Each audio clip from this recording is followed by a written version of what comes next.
Bismillahirrahmanirrahim. Assalamualaikum warahmatullahi wabarakatuh. Alhamdulillahi rabbil alamin. Wabihi nasta'inu ala umuri dunya waddin. Wassalatu wassalamu ala ashrafil anbiya'i wal mursalin, Sayyidina wa maulana Muhammadin wa ala alihi wa ashabihi ajma'in. Allahumma salli wa sallim ala Sayyidina Muhammad wa ala ali Sayyidina Muhammad wa barik ala Sayyidina Muhammad wa ala ali Sayyidina Muhammad. Subuhun kuddusun Rabbuna wa Rabbul malaikati war ruh. Muslimin muslimat jamaah majlis kajian ba'dal maghrib Masjid Jami Al-Mubarakah yang dimuliakan Allah Subhanahu wa taala. Jamaah yang dimuliakan Allah Subhanahu wa taala, ada salah satu ungkapan yang disampaikan oleh Al-Imam As-Sayyid Abdullah bin Alwi Al-Haddad. Beliau mengatakan, an-naimu yuqazu wal ghafilu yuzakkaru. Orang yang tidur itu bisa dibangunkan ya. Orang yang lalai bisa diingatkan, harusnya yang lalai bisa diingatkan, tidur bisa dibangunkan. Wa man lam yujdi fihi tadhkir wat tanbih fahuwa mayyit. Barang siapa yang tidak bermanfaat baginya peringatan dan nasihat, maka dia adalah orang mati. Ya, orang yang melanggar itu ibaratnya seperti orang yang tertidur, harus dibangunkan.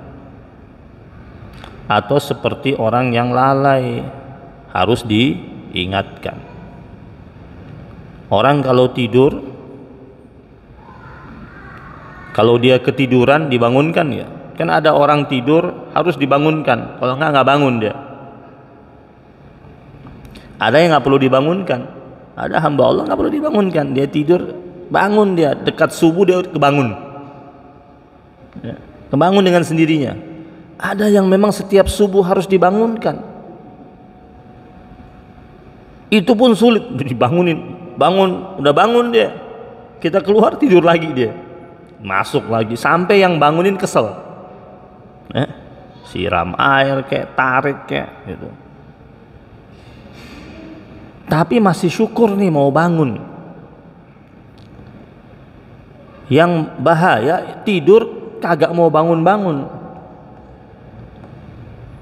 Nah, maka kata As-Sayyid Abdullah bin Alwi Al-Haddad, wa man lam yujdi fihi tadhkir wat tanbih fahuwa mayyit. Siapa saja yang tidak bermanfaat baginya peringatan dan nasihat, maka dia sama dengan orang mati. Tidur kagak bangun-bangun, mati nggak? Ya. Oh, nggak bangun-bangun lagi ya. Fakabbir arba'an liwafatihi ya. Udah 4 takbir sudah. Kalau sholat 4 takbir, sholat apa itu? Sholat 4 takbir, sholat mayit sudah. Lalu innama tanfa'u al-mau'izatu innama tanfa'ul mau'izatu man aqbala 'alaiha biqalbihi. Hanya saja nasihat bermanfaat bagi orang yang membuka hatinya untuk menerima nasihat. Ini nasihat nih 2 jam. Kalau orang itu nggak buka hatinya, dia duduk di situ, hadir di situ, duduk dengar. Tapi kalau hatinya nggak terbuka, masuk nggak? Ada orang datang ke majelis, 3 tahun rajin hadir ke majelis. Tapi temannya bilang, ini orang rajin datang ke majelis, tapi kok kagak ada perubahan. Orang dia datang ke majelis tubuhnya, hatinya nggak datang.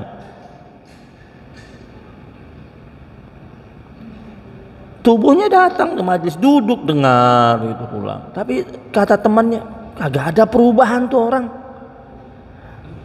Karena dia nggak datang dengan hatinya juga, hanya fisiknya saja datang. Maka kata Al-Imam Al-Habib As-Sayyid Abdullah bin Ali Al-Haddad, innama tanfa'ul mau'izatu man aqbala 'alaiha biqalbih. Ya. Nasihat yang bermanfaat itu bagi orang yang membuka hatinya untuk menerima nasihat tersebut. Wa ma yatadzakkaru illa man yunib. Tidak ada yang mampu mengambil pelajaran melainkan orang yang kembali kepada Allah Subhanahu wa taala. Nah, jamaah yang dirahmati Allah Subhanahu wa taala. Sekarang kita lihat dulu yang pertama. Beliau mengatakan an-naimu yuqadhu. Orang tidur itu bisa dibangunkan. Makanya kalau mau tidur jangan main asal tidur. Ikut apa yang diajarkan oleh Rasulullah sallallahu alaihi wasallam.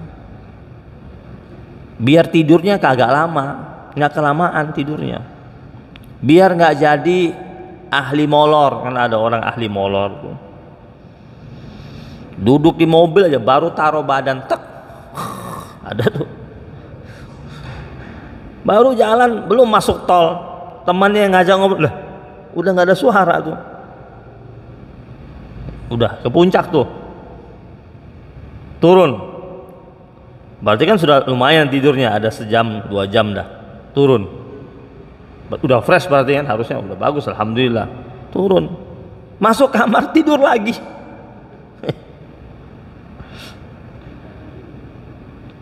Ada orang berangkat umrah. Sampai di sana karena hotelnya bagus-bagus yang dia dapat.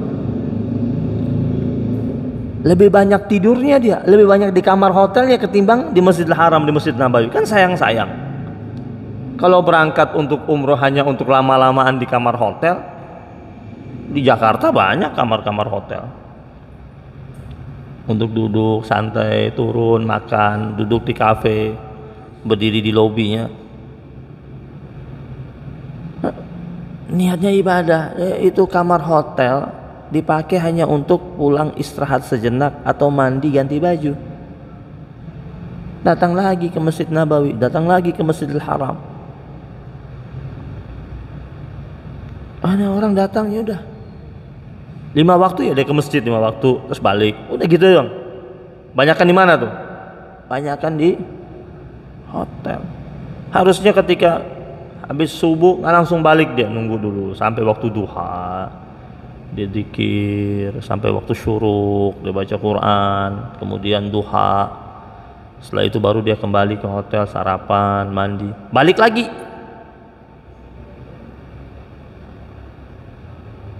Balik lagi. Mau ngapain di hotel? Tiduran. Balik lagi sampai zuhur, habis zuhur dia balik. Kalau dia mau makan dia balik, kalau dia masa dia udah kenyang dia nggak balik sampai asar. Asar baru dia balik, dia mandi bersih-bersih, berangkat lagi ke masjid maghrib, maghrib sampai isya. Habis isya baru dia pulang, dia makan, dia istirahat sebentar. Jam 12 atau jam 2 atau jam 1 dia udah bangun. Setengah 2 dia udah bangun, dia datang ke masjid lagi, menanti sampai waktu subuh. Nah ini kadang-kadang mentang-mentang hotelnya dekat Masjidil Haram, dekat Masjid Nabawi, tenang, azan, tenang, turun sholat di mana? Di hotel, di pelataran hotel. Dekat ini, santai aja dah. Di hotel turun. Jadi datang paling belakangan, pulang paling cepat. Sampai duluan di hotel. Ini sholatnya? Sholat di mana? Ya di sini. Nabi Muhammad sallallahu alaihi wasallam dalam salah satu kesempatan bilang sama putrinya Fatimah Zahra, kata Nabi, wahai Fatimah, janganlah engkau tidur sebelum mengerjakan 4 hal. Apa itu? Yang pertama, kata Rasul, engkau mengkhatamkan Al-Quran. Yang kedua, kata Nabi, menjadikan para nabi sebagai pemberi syafaat buat dirimu. Dan yang ketiga, meminta ridha kepada semua muslimin dan muslimat. Serta yang keempat, melaksanakan haji dan umrah. 4 ini dipesankan oleh Rasulullah sallallahu alaihi wasallam sebelum tidur. Kata Fatimah Az-Zahra, ya Rasulullah, bagaimana saya melakukan 4 hal ini sekaligus sebelum tidur? Khatamin Quran, baca Quran dengan tartil yang bagus, ya, seperti bacaannya Haji Zainuddin, seperti bacaannya Haji Nalim. Itu butuh waktu sekitar 10-11 jam. Hatam nggak putus-putus, nggak berhenti-berhenti, kagak minum sebentar ngaji terus, ya sekitar 11 jam. Ini mau tidur disuruh sama Nabi khatamin Quran. Aduh, baru baca sebentar udah pasti sudah ngangguk-ngangguk mau tidur, ya. Kita kalau lagi mau istirahat itu kita lakukan amalan-amalan sebelum istirahat itu lebih cepat ngantuknya, bener. Tadi nggak, coba lagi nggak ngantuk nih, susah tidur, ya, susah tidur, jangan nonton TV, mau tambah nggak tidur. Coba ambil tasbih, baca salawat. Ini saya mau salawat dulu deh 1000 kali.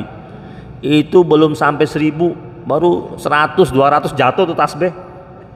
Nah, tadinya nggak ngantuk-ngantuk tuh, pegang tasbih mau 1000 kali salawat. Allahumma salli ala Sayyidina Muhammad wa ala ali Sayyidina Muhammad. Terus 1, 2 tuh. Baru 200, kadang belum sampai 200, jatuh tasbihnya, blek, tidur. Ini Nabi bilang khatamin Quran. Kata Rasul sama Fatimah Zahra, Nabi tersenyum, Nabi katakan, sebelum tidur baca surat Al-Ikhlas 3 kali, sama dengan menghatamkan Quran. Lalu yang kedua, bagaimana wahai Rasul? Minta syafaat dari Nabi dan para Nabi. Kata Nabi, baca salawat ala Nabi. Kalau baca salawat, jadi habis baca surat Al-Ikhlas 3 kali, baca salawat ala Nabi, artinya kita sedang berharap mendapatkan syafaat dari baginda Nabi Muhammad sallallahu alaihi wasallam dan syafaat dari para nabi-nabi. Lalu yang ketiga apa? Lalu yang ketiga, kata Rasul, minta ridha sama orang mukmin, mukminin, mukminat. Gimana caranya? Yaitu dengan cara membaca istighfar. Baca istighfar buat kita, Rabbighfirli wali walidayya walil mu'minina wal mu'minat. Baca istighfar untuk kita, orang tua kita, untuk orang-orang mukminin, mukminat. Istighfar untuk orang mukminin, mukminat Allah suruh dalam surat Muhammad ayat yang ke-19, fa'lam annahu la ilaha illallah wastaghfir li dzambika walil mu'minina wal mu'minat wallahu ya'lamu mutaqallabakum wa mathwaakum. Itu jelas sekali itu. Saling mendoakan. Kita mendoakan muslimin muslimat, ya, mukminin mukminat. Berarti kita sedang berharap agar kita mendapatkan ridha dari mereka. Dan yang terakhir, haji dan umrah. Kata Nabi, baca subhanallah walhamdulillah wa la ilaha illallah wallahu akbar. Makanya ada ulama salafus salihin yang mengatakan kalau sedang berada di Mekah, Salah satu zikir yang utama sedang berada di Mekah, sepanjang ada di wilayah Mekah, bacanya ini: Subhanallah walhamdulillah wa la ilaha illallah wallahu akbar. Subhanallah walhamdulillah wa la ilaha illallah wallahu akbar. Kalau lagi berada di Madinah, amalan yang utama baca salawat ala Nabi. Selama di Madinah banyak baca salawat. Selama di mana, keluar dari hotel, jalan kemana saja, keliling kemana saja, lagi ziarah, lagi ke Uhud, lagi kemana-mana, naik di atas bus keliling kota Madinah, bacanya salawat ala Nabi. Masuk Mekah, selama lagi di Mekah, aktivitas berangkat ke Masjidil Haram, keliling ziarah kota Mekah, ambil miqat lagi untuk umrah yang berikutnya dan berikutnya. Ini lisan kita tidak berhenti membaca Subhanallah walhamdulillah wa la ilaha illallah wallahu akbar. Ini amalan yang dipesankan oleh para ulama salafus salihin. Nah, jamaah yang dirahmati Allah Subhanahu wa taala, kalau sudah tidur, yang tidur nih, mau tidur amalin ini, insya Allah tidurnya tenang, bangunnya nggak ada rasa lelah, bangunnya mudah, dan setelah bangun untuk melakukan ritual amaliyah ibadah yang baik, yang indah, itu mudah sekali. Kenapa? Karena sebelum ibadah dia connectingkan dirinya, itu ada connecting dirinya dengan Allah Subhanahu wa taala lewat baca surat Al-Ikhlas itu, ya. Lewat bacaan salawat yang dia ucapkan itu, lewat istighfar yang dia lantunkan itu, lewat kalimat tasbih, tahmid, takbir yang dia baca menjelang dia tidur. Nah, ini kalau sebelum tidur habis dari mana-mana nongkrong di warung 3 jam, ngobrol segala macam. Kadang-kadang tuh ngobrol di warung itu banyak gak ada manfaatnya. Ngomong bisnis ini, bisnis itu, sampai ngomong mau jual beli bintang. Macam-macam tuh temannya, ini ada proyek ini nih, proyek ini nih, gimana nih? Ngomongin harta orang, asetnya orang. Wow, ngomongin pemain bola itu, hebat ya dia sekarang, dilihat transfernya si Ronaldo itu, waduh, mainnya di Arab sekarang, duitnya berapa sekarang. Ente ngomongin uangnya orang, dapat duit dari dia juga kagak, ngapain? Bahas harta orang, nilai transfernya, punya ini di sini, punya itu di sini, kita nggak dapat manfaat sama sekali dari dirinya. Habisin waktu ngebahasin manusia, ya. Pulang sampai di rumah main langsung tidur aja, hanya ganti pakaian langsung tidur. Makanya mimpinya aneh-aneh, mimpi dikejar harimau, ya, dikejar ular. Wah, terus bilang, semalam mimpi dikejar ular gue, bakal dapat jodoh. Udah aki-aki umur 70, istrinya ada. Coba ngomong depan bininya, ini kayak semalam mimpi dapat jodoh. Dia apa yang dirucak sama bininya. Atau nenek-nenek tuh mimpi, nenek-nenek umur 80 mimpi dikejar ular nih, bakal dapat jodoh lainnya. Itu dikejar ular, dikejar macan, dikejar harimau, itu jin, setan. Karena tidurnya tidak bersuci dulu, tidak wudu lebih. Kata Imam Al-Ghazali rahimahullah, kata Imam Al-Ghazali, sebaiknya wudu lebih dahulu, wudu, terus setelah selesai wudu baru duduk di tempat tidur, baru mulai membaca ini. Kata Imam Al-Ghazali rahimahullah, kalau dibaca ini rutin, insya Allah ruhnya itu gabung sama dengan al-muqarrabin, dengan orang-orang yang dekat, intim, rapat dengan Allah Subhanahu wa taala. Mimpinya bagus, mimpinya ketemu orang soleh, ketemu ulama, ya. Mimpi yang baik-baik, mimpi ketemu dengan, bisa saja sampai bisa bertemu dengan Rasulullah SAW. Mimpinya bagus. Kenapa? Karena dia mengawali tidurnya itu dengan hal yang baik. Mimpinya baik-baik. Kagak mimpi dikejar harimau tadi itu, bangun keringatan, padahal kamar AC, kejar. Nah, makna juga daripada ucapan Sayyid Abdullah bin Abi al-Haddad ini tentang an-naimu yuqalu, dikaitkan dengan zaman sekarang. Kita kaum muslimin kebanyakan suka tertidur. Ini ada tidur maknanya hakiki, ada tidur maknanya majazi. kaum muslimin suka tertidur, terlena. Ini kondisi umat kaum muslimin saat ini dengan berbagai macam bentuk problem, baik internal di dalam tubuh kaum muslimin maupun eksternal, serangan dari luar. Ya, ini kita lihat saudara-saudara kita di Gaza. Itu sebenarnya kita sedang dikasih tahu, sedang ada wake up call, ya. Ada alarm membangunkan kita itu kaum muslimin untuk bangun. Lihat itu. Ini yang kita lihat ini adalah salah satu tragedi yang menimpa saudara-saudara kita di Gaza. Itu tragedi yang sedang menimpa kita juga. Ya.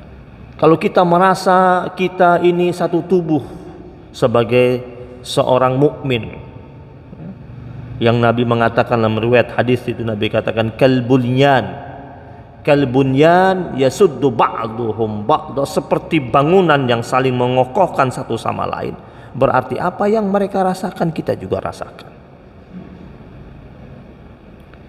Ini kita lagi diberikan alarm untuk bangun, bahwasanya kalau kita tidak bangun-bangun, ini bisa menjalar kemana-mana.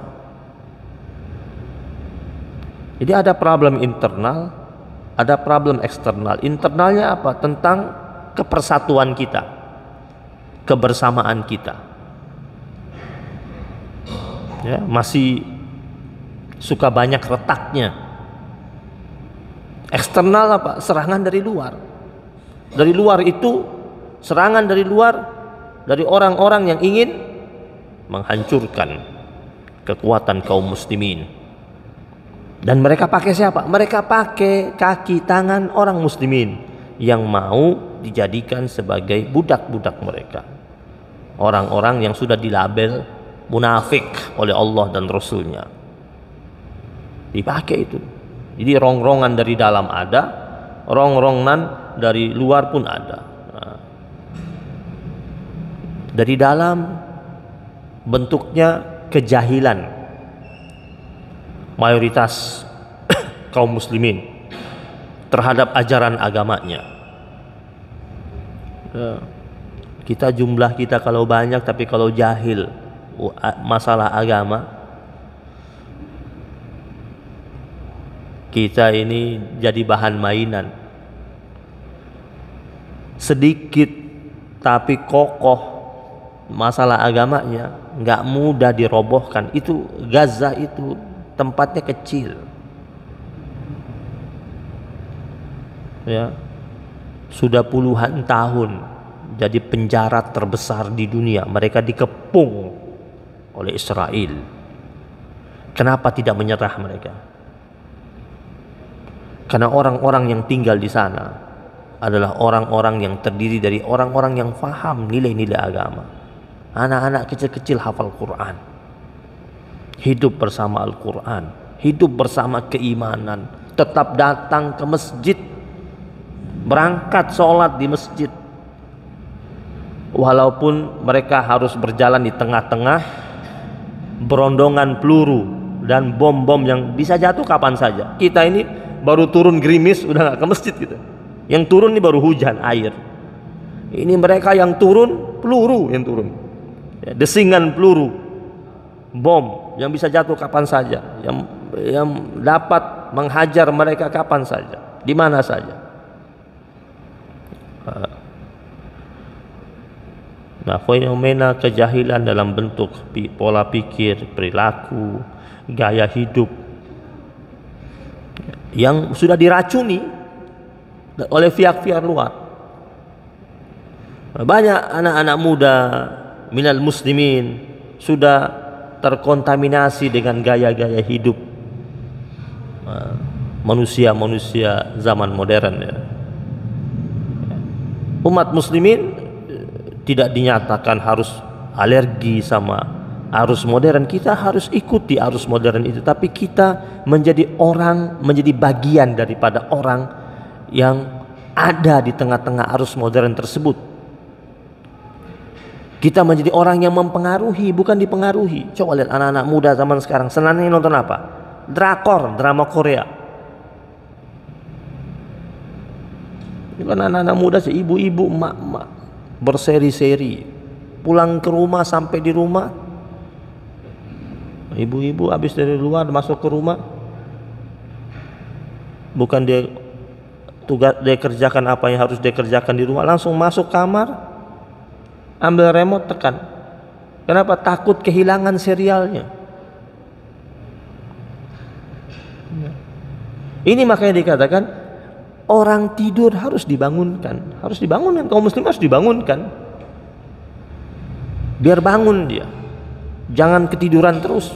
Orang tidur kadang-kadang nggak tahu apa yang terjadi di luar, abai dia. Pas bangun, ada tabrakan tadi ya, saya nggak tahu, saya tidur soalnya. Ya nggak tahu karena nggak bangun. Sementara itu kita asik dalam tidurnya kita, musuh-musuh Islam berusaha keras merusak Islam, menjatuhkan umatnya dari ajaran yang benar, menjauhkan umat muslimin dari agamanya. Undangan hadir majlis. Ini alhamdulillah tempat ini rame nih, alhamdulillah. Ada majlis, masjidnya sudah bikin bagus, masjidnya udah rapi, bikin kajian, sedikit yang datangnya. Masjidnya sampai berusaha, sampai bikin acara habis majlis ada makan ini makan itu, tetap dikit. Giliran undangan acaranya ada musik, ada konser, ada tari-tarian. Yang kagak diundang datang hadir, ya. Musuh-musuh Islam ini tidak pernah berhenti dalam segala macam bentuk usaha, program menghancurkan kaum muslimin. Ya. Di zaman sekarang perantara yang mereka pakai adalah kecanggihan teknologi yang mereka miliki. Jadi kita kaum muslimin ini ada teknologi, jangan alergi, jangan jauh dari teknologi, masuk ke situ, manfaatkan semua benda-benda yang ada tersebut sebagai syiar Islam. Jangan kita anti. Kata kita anti, yang memanfaatkan mereka, terus mereka manfaatkan teknologi tersebut untuk menjerumuskan kaum muslimin. Kaum muslimin harus, dan kaum muslimin ini kalau mereka ini mau serius, mau sungguh-sungguh, bisa. Banyak kaum muslimin cerdas-cerdas. Makanya kaum muslimin tidak boleh diam, harus bangun, bergerak. Dakwah itu jalan yang harus ditempuh oleh siapa saja. Jadi tidak ada medan dakwah itu khusus untuk para ustadz, itu enggak. Dai itu bukan hanya untuk para ustadz. Kita semua ini, semua kita punya kewajiban untuk berdakwah sesuai dengan profesi kita masing-masing. Ya. Dia pedagang, tetap bisa berdakwah. Gimana caranya? Dengan dia menunjukkan bagaimana menjadi seorang pedagang yang baik, tidak curang lewat timbangannya, jujur mengenai harga, selalu ngecek barang-barangnya yang expired dia singkirkan. Dia tidak menjual barang-barang yang expired. Amanah sama pelanggannya. Itu dia sedang dakwah, sedang berdakwah. Ada kisah kan, bagaimana dahulu tukang buah dia berdakwah, tapi dakwahnya dia itu silent. Dakwahnya dia itu tidak diketahui oleh banyak orang. Ada tukang buah sama tukang daging. Tukang daging sering diomongin sama warga sekitarnya. Kenapa? Karena tukang daging itu setiap kali dia jualan, setiap yang datang beli suka lebihin. Ya. Jadi kalau beli daging 1 kilo suka nambahin sama orang yang datang belanja, bagi tambahin. Ya, tambahin apalah dikit-dikit tambah. Terus kalau ada orang susah lagi lewat, minta sedikit daging dikasih sama dia. Itu namanya harum, disebut oleh banyak orang, dibilang itu tukang daging. Masya Allah, sedekahnya dahsyat sekali, suka berbagi daging yang dia jual. Akhirnya pelanggan semakin banyak, karena orang akhirnya jadi suka belanja di tempat dia. Kenapa? Karena dianggap ini orang ahli sedekah. Kalau kita belanja sama dia, semakin dia kaya, semakin banyak sedekahnya. Suatu hari, tukang buah nggak pernah disebut. Tukang buah ini, orang bilang tukang buah itu dia jualan buah, tapi dia tidak pernah kasih buah, tidak pernah bagi-bagi buah ke orang. Suatu hari tukang buah itu meninggal dunia. Orang datang takziah, kemudian mereka lakukanlah tugas mereka sebagai seorang muslim terhadap muslim yang lain ketika meninggal dunia, sampai dia dikuburkan. Setelah tukang buah ini meninggal dunia, ternyata semenjak orang ini meninggal dunia, tukang daging ini tidak pernah bagi daging lebih. Orang bilang, tumben ya, nggak pernah lagi bagi daging lebih. Apa ya? Apa mungkin lagi turun mungkin omsetnya, jadi sedekahnya sudah mulai menurun. Lambat laun, setelah berapa hari kemudian orang tanya, tumben nih kamu nggak pernah bagi lagi, kenapa? Ada kesulitan apa? Cerita sama kita, kau kan orang baik, suka bagi-bagi. Tukang daging itu mengatakan, saya ini memang suka bagi-bagi potongan daging.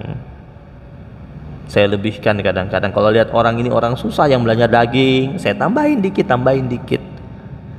Itu uang bukan uang saya sebenarnya. Itu tukang buah tiap hari suka titip sedekah kepada saya, titip uang sedekah.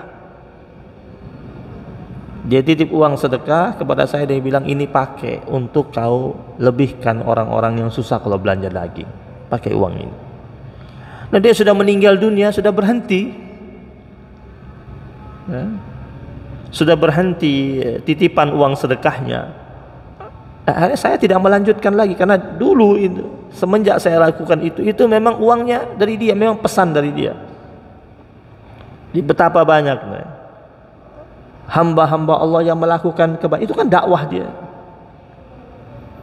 dakwah plus amal jariahnya. Yang pengusaha dia bisa berdakwah, justru lebih gampang tuh pengusaha berdakwah. Kalau dia punya karyawan ada 3.000, dia seorang pengusaha, dia jadi dai juga sebagai penyeru kebenaran, itu insya Allah 3.000 itu jadi patuh semuanya. Gimana nggak patuh? Bisa dipotong gajinya kalau nggak dengar kata dia kan. Kalau ustadz kan ya kalau patuh alhamdulillah, nggak patuh ya kebangetan. Tapi ya namanya ustadz hanya sampaikan pesan. Tapi kalau dia bos, punya karyawan 3.000, dia bikin peraturan, masuk jam waktu zuhur, stop aktivitas zuhur semuanya. Saya pantau lewat CCTV. Kira-kira ada yang berani ngelawan? Tapi kan jadi baik gitu. Ya. Kalau ada pengajian, tiap-tiap divisi harus kirim utusan. Kalau tidak bisa datang semuanya karena ada banyak tugas, tiap-tiap divisi harus kirim utusan datang ke pengajian rutin yang dibuat kantor. Saya kebetulan ada beberapa kantor itu yang pimpinan perusahaannya bikin seperti itu. Tidak usah sebut nama perusahaannya. Sampai sekarang masih saya ngajar itu. Itu subhanallah, pimpinan perusahaannya bagus banget, yang punya perusahaan, orang muslim taat. Dia bikin peraturan, setiap divisi di kantor tersebut kirim utusan 2-3 orang harus hadir pengajian tersebut. Terus ada absen. Kita datang ngajar itu habis asar ngajarnya, habis asar sampai jelang waktu pulang karyawan. Itu mereka karyawan datang semuanya ada absensinya. Terus lembaran paling di bawah itu ditandatangani oleh setiap ustadz yang mengajar. Jadi diperiksa lagi yang hadir siapa. Itu bakal dicek sama yang punya perusahaan. Awal-awalnya memang mereka hadir karena bukan takut sama Allah, takut sama pimpinan perusahaan karena dia bikin peraturan seperti itu. Tapi lama-lama orang-orang yang suka hadir lama-lama dia punya ghirrah, tertarik sama majelis ilmu. Lama-lama tanpa diperintahkan pingin hadir mereka. Itu kan salah satu bentuk dakwah. Ya ada dia tidak mau tahu saya sebagai pimpinan perusahaan, nggak mau tahu, pokoknya mau hadir pengajian tidak hadir pengajian, yang penting omset naik terus. Nah, itu sedikit yang datang. Di panggilan dakwah ini, ya, jalan yang harus ditempuh oleh semua kita. Apa dalilnya? Al-Quran. Allah Subhanahu wa ta'ala ingatkan kita, wal takum minkum ummatu yad'una ilal khairi. Ini kan perintah Allah kepada kita semuanya. Allah tidak sebut hanya untuk para ustadz ini, untuk menyeru kepada kebenaran. Allah Subhanahu wa ta'ala menyatakan kepada kita, dan hendaklah ada di antara kalian sekelompok orang yang menyeru kepada kebaikan. Ummatu yad'una ilal khairi. Allah menyebut sekelompok, berarti yang Allah inginkan, yang panggil menuju nilai kebenaran itu harus banyak, jangan sedikit. Sudah ada itu, sudah cukuplah. Jangan. Kalau yang satu itu nggak ada, kemana? Satu kampung yang doa, yang baca tahlil, yang imam, yang ngurus jenazah cuma satu orang. Nah, dia bengek. Pas ada yang meninggal dunia, kebingungan ya. Dia lagi sakit nih, nggak mungkin bisa ngurus jenazah. Cari kemana-mana, telepon sana, telepon sini. Allah bilang ummatu yad'una ilal khairi. Harus satu kelompok, harus banyak, nggak boleh sedikit. Satu nggak ada, ada si fulan, ada si fulan, ada si fulan. Apa nilai kebaikan yang Allah suruh di sini? Yad'una ilal khair, ya'muruna bil ma'ruf wa yanhauna 'anil munkar. Jadi amar bil ma'ruf wan nahyu 'anil munkar itu kewajiban kita semua kaum muslimin. Jangan dibebankan hanya untuk para dai saja. Semua kita lagi tinggal di sini, lihat ini ada kemungkaran, langsung bertindak. Tidak boleh bilang, oh itu ada dia, tugasnya, bagiannya dia. Enggak. Semua punya tanggung jawab, dan ini dari Allah Subhanahu wa ta'ala. Allah katakan wa ulaika humul muflihun. Kalau mau falah, kalau mau bahagia, artinya ya, seruan kepada kebenaran dan kebaikan, amar bil ma'ruf dan an-nahyu 'anil munkar, kalau betul-betul itu sudah ditegakkan oleh tiap-tiap pribadi umat manusia, maka Allah mengatakan mereka pasti bahagia. Hidupnya bahagia, aman, tentram, nyaman. Orang zalim, baru dia mau berbuat zalim, langsung dia dijauhi, langsung dia merasa tidak enak, ditegur. Kejahatan tidak merajalela, maksiat tidak berada di mana-mana. Kenapa? Karena diisi oleh hamba-hamba Allah yang yad'una ilal khair, saling menyeru kepada kebaikan. Jadi jangan pernah cuek di kampung kita. Kalau kita melihat ada keburukan, jangan cuek. Ingat nih firman Allah ini, tugas kita semuanya. Yad'una ilal khair, tugas kita. Amar bil ma'ruf, tugas kita semuanya. Nahyu 'anil munkar, tugas kita semuanya. Agar kita mendapatkan nilai kebahagiaan dari Allah Subhanahu wa ta'ala. Insyaallah kita lanjutkan pada pertemuan yang akan datang. Semoga Allah hadirkan kebaikan buat kita, keluarga kita, rumah tangga kita, orang tua kita, guru-guru kita. Allah sehatkan kita, Allah jauhkan kita dari segala macam bentuk penyakit, bala, musibah, ujian dan cobaan. Allah hadirkan buat negeri kita rahmat, diturunkan hujan oleh Allah Subhanahu wa ta'ala, disuburkan kembali tempat-tempat yang kering. Kita memohon kepada Allah Subhanahu wa ta'ala, Allah hadirkan buat kita pemimpin-pemimpin yang amanah, pemimpin-pemimpin yang baik. Allah gagalkan segala macam bentuk usaha orang-orang zalim. Allah jauhkan kita dari orang-orang zalim. Allah jauhkan kita dari orang-orang yang berniat jahat untuk negeri kita. Kita memohon agar Allah limpahkan keberkahan yang tak terhingga buat negeri kita ini, agar kita menjadi hamba-hamba Allah yang akhirnya dapat mensyukuri dengan syukur yang sempurna kepada Allah Subhanahu wa ta'ala. Rabbana taqabbal minna innaka antas samiul alim wa tub alaina ya maulana innaka antat tawwabur rahim. wa sallallahu ala nabiyyina Muhammadin nabiyil ummi wa ala alihi wa sahbihi wa baraka wa sallam. Alhamdulillahi rabbil alamin. Mari sama-sama.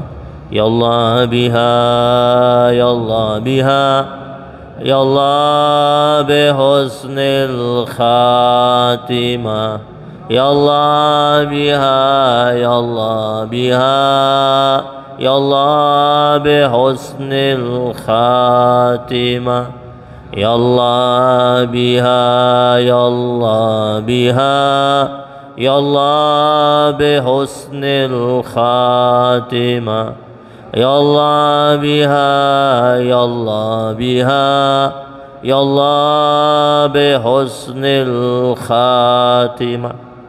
Subhanakallahumma bihamdika asyhadu an la ilaha illa anta astaghfiruka wa atubu ilaik. Wabillahi taufiq wal hidayah wal ridha wal inayah wal afu minkum. Wassalamu alaikum warahmatullahi wabarakatuh.